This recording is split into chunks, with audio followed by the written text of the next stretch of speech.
The banker's smile froze when I asked him to repeat the question, not louder, slower. Who told you my vows were intact? That was the moment, the flicker in his eyes, the calculation collapsing into fear. He stood so fast his chair skidded back, and without another word he ran, actually ran toward the vault. I rested my palm on my stomach and waited. I had already won. I wasn't always this woman in black, carrying a secret beneath wool and scripture. Once I believed in clean hands and honest faces.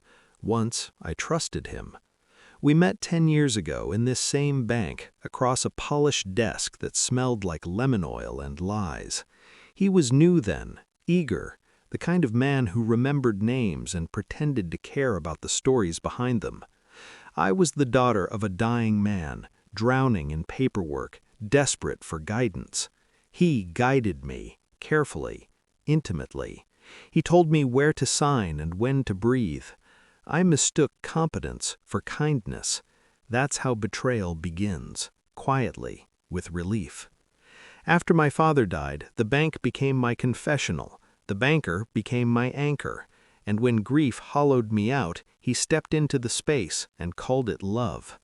He told me he'd protect my inheritance. He told me secrets about interest rates and God. I believed both. I didn't discover the betrayal all at once. It leaked. A delay here, a missing statement there, a joke that landed wrong. He stopped meeting my eyes when I asked about the trust. He spoke faster, used smaller words. One afternoon, I caught my name misspelled on a document I had signed a dozen times before. That was when I stopped crying and started listening. The proof came on a Tuesday. It always does. I stayed late after a meeting, pretending to search my bag. His phone buzzed on the desk. One message, one name I recognized, his wife. The transfer cleared. She won't notice. He was wrong about one thing. I didn't confront him. I converted. I disappeared into silence and structure and rules older than banks. I learned how to wait. I learned how to make men underestimate me. The habit fit like a uniform. While he relaxed, I planned. I studied trust law and probate. I found the clause my father had hidden like a prayer inside the will, a contingency that required a blood heir to trigger the release of the remaining assets from a sealed deposit box. The box the banker had been bleeding dry in increments so small they looked like dust. I let him believe I'd taken vows of obedience. I let him believe I was harmless now. I let him believe the inheritance was gone. The child was not part of the plan, but life has a way of adding weight to truth and leverage.